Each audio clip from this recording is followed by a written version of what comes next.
айында Жасыл ел еңбек жасағының жұмысы басталды. 2005 жылдан бері жүзеге асырылып келе жатқан бағдарламаның биыл 16 маусымы. Биылғы еңбек маусымына облыс бойынша 3,5-мыңнан астам жасты тарту жоспарланған. Бір ай бойы 380-нен астам жас туған өлкені көгалдандыру мен абаттандыру және құрылыс бағытында тер төкті. Екінші кезеңде жұмысқа алынған жауынгерлер саны тағы артты. Осымен қолға алынған Жасыл ел бағдарламасы биыл облысымызда 16 мәрте жүзеге асырылып жатыр.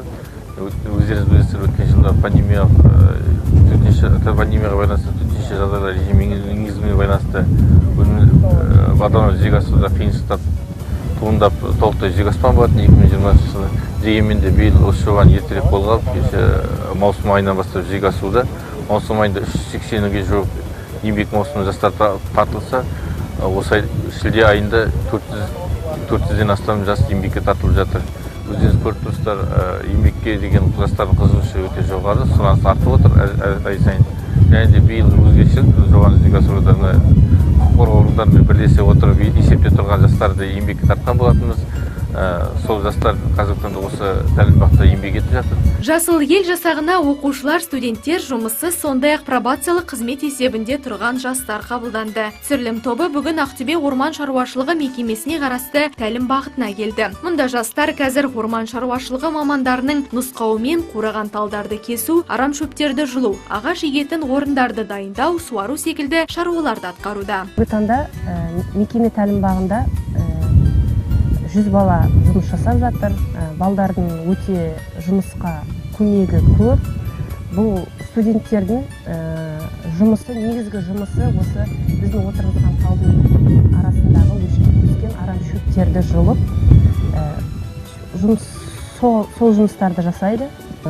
Барлығы тиянақты, жақсы. Балдар өздері жұмыстарына жауапкершілікпен қарап, берілген жұмыстарын уақытында атқарып жатыр. Аталмыш бағдарлама осы 16 жыл ішінде көптеген жастың отанға деген сүйіспеншілігін оятып, елімізді жасыл желекке айналдыру мақсатында олардың жалын жігерін, күш қуатын бір арнаға тоғыстырып келеді. Бағдарламадағы басты бағыт табиғатты қорғау, экологияны сақтау ғана емес, жастарды тәрбиелеп, еңбекке баулу. Сондықтан да осындай игі бастама еліміздің түкпір-түкпірінде қолдауға ие болып, жүйелі түрде жүзеге асуда. Бірінші, бұл жерде менің жалпы Жасыл елде біздің қоятынымыз тәртіп. Балалардың еңбектен де бұрын бірінші тәртіп, жауапкершілік, жұмысқа уақытылы келу.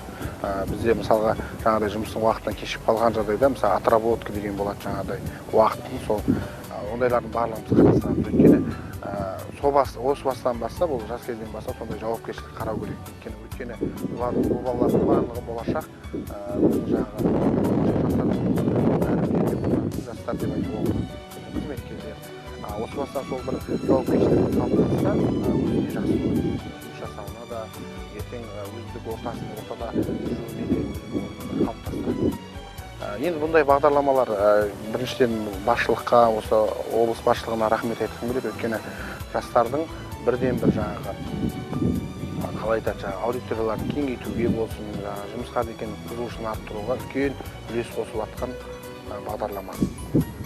Және де былай қарасаңыз бұл жерде бастап мысалға жастарға официально заңды түрде зейнетақы қоры іздейді бұл жерде. Қазіргі таңда олардың жаңағыдай қалай айтады, жұмыс жасап жатқан жөніндегі анықтамаларымызды бере аламыз дегендей. Бұл жерде жаңа айтқандай ол қанша оқу орнының балдары жұмыс жасап жатыр, бір-бірімен танысады, біліседі. Табиғатты аялап, қоршаған ортаны қорғау Нияз Абылайдың басты ұстанымдарының бірі. Осы ретте Құдайберген Жұбанов университетінің 2-ші курс студенті 3 жыл қатарынан Жасыл ел жасағына мүшелік етіп келеді. Биыл да дәстүрден айнымай, уақытын тиімді өткізуді жоспарлап отыр. 3 жылдан бері осы Жасыл ел бойынша жұмыс жасап келе жатырмын. Осы лесхозда 2-ші жыл, ана жылдан бері жұмыс жасап келе жатырмын.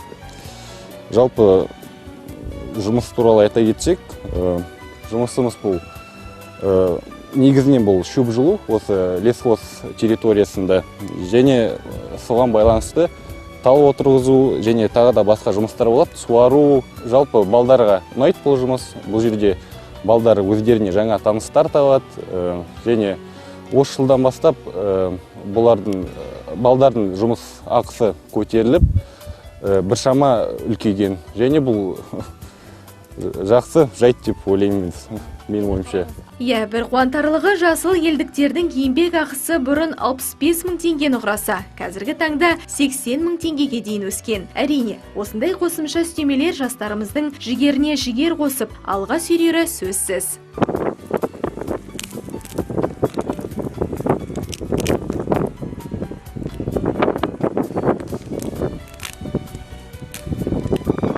Жасыл елде жұмыс істеу кей жастарға оңай соқпайтыны рас. Күннің астында сағаттап отырып, арам шөп жұлу оңай емес, үлкен төзімділікті қажет етеді. Абылай да мұны растап отыр. Бірақ уақыт өте барлығына үйренесің, бұл жұмысты да жасау оңай болады дейді. Бірінші рет жұмысқа шықса, онда басында қиынырақ болады, өйткені бұған үйрену керек бала, бір жетте үйренеді бала, өйткені бұл жерде де бір нагрузка болады адамға. Күнде өткені күннің көзінде, күнде тек қана су ішіп жүреді. Бұл да организмге бір өзінің теріс жақтарын көрсетеді, бірақ бір бала бір жетте үйренсе бітті, онда ол жұмысқа уже оңай болады оған. Жазғы демалсын босқа өткізгісі келмейтін келесі кейіпкеріміз Жанар Жиенбай. Ақтөбе жоғары ауыл шаруашылық колледжінің 3-ші курс студенті. Ол азын-аулақ ақша тауып, үйіне қолғабыс етсем бе дейді. Осы жасыл ел бойынша жұмыс істеп жатқаныма биыл 2-ші жыл. Осында жұмыс жасап, ата-анама көмектесіп, ақша табу үшін, еңбек ету үшін жасап жатырмын.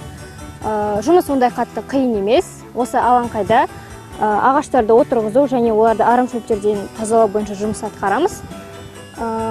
Осында көптеген студенттер жұмыс жасайды. Барлығымыз бірге ұйымшылдықта жақсы араласып жұмыс жасаймыз.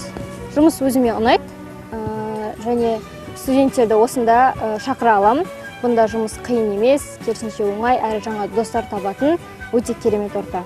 Жұмыс істеп өзін жақсы қырынан көрсеткен жастарға мотивация. 2 ай қатарынан жұмыс істеуге рұқсат. Сондай жандардың бірі Жанабаев Данияр. Осы маусымда 2 ай жасайтын болса, өткен жылдарда өзінің тыңғылықты еңбегінің арқасында Нұр-Сұлтан қаласына жолдама алған. Келер жылдарда жасыл ел қатарында жұмыс істеуге ниетті. Осындай азаматтардың көмегімен игі бастама осы күнге дейін жақсы нәтиже көрсетуде. Жасыл істеп жатқан 4 жыл болды. Өте оңай жұмыс. Еш қиындығы жоқ. Артурға рахмет айтамын. Астанаға мен 2018-де барып қайттым. Бір апта демалыс берді орада. Тәлім бағытында қазір 100 жас жұмыс істеп жатыр. Жұмыс уақыты таңғы 9-дан кешкі 5-ке дейін жалғасады. Жастар әуелі жұмыс барысымен танысып, күнделікті шаруаны өзара бөлісіп алады. Әр топқа командир бекітілген. Балдар түйіндеймін, ат жөндерімен. Осының балдардың барлығын жинап, поляға апарам. Барлығына орындарын бөліп беріп, отырғызып, қастарында бақылап, жүріп шылғандарын қарап жүремін.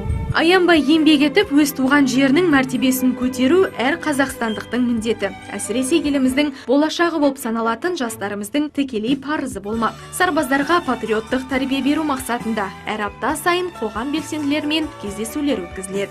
Қоғамдық көзқарас көшбасшылары апта сайын осындай тәрбие беру мақсатында сол жастарға кездесулер өткізіп тұрмыз. Кездесуге облыстық қоғамдық кеңес мүшелері, белсенді ағаларымыз, депутаттар келіп осы жерде тәрбиелік құндылықтарды нақыштайтын тәрбиелік бағытта кездесулер өткізіп қолға алып отыр.